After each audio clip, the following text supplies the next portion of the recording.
அன்றைக்கு இயேசு கிறிஸ்து பூமியில வாழ்ந்த நாள்ல மாத்திரமல்ல, இன்றைக்கு அவர் பரலோகத்தில் இருக்கிற இந்த நாள்லயும் நமக்கு உதவி செய்ய அவர் வல்லமை உள்ளவரா இருக்கிறார். அன்றைக்கு ஆண்டவராகிய இயேசு கிறிஸ்து சிலுவையில சிந்தின ரத்தத்தினால நம்ம பாவத்திலிருந்து, சாபத்திலிருந்து, வியாதியிலிருந்து, பிசாசின் அதிகாரத்திலிருந்து எல்லாவற்றிலிருந்து நம்மை விடுவித்திருக்கிறார்.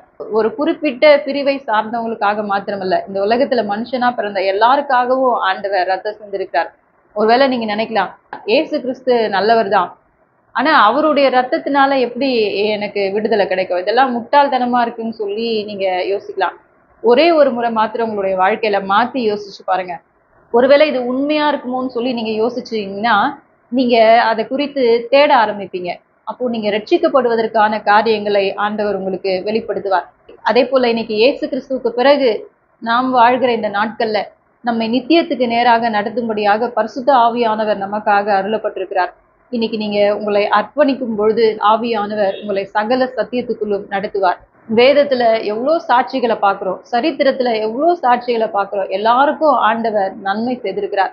என்னுடைய வாழ்க்கையில அற்புதம் செய்த ஆண்டவர் நிச்சயமாகவே உங்களுடைய வாழ்க்கையிலும் அற்புதம் செய்ய அவர் வல்லமை உள்ளவராய் இருக்கிறார்.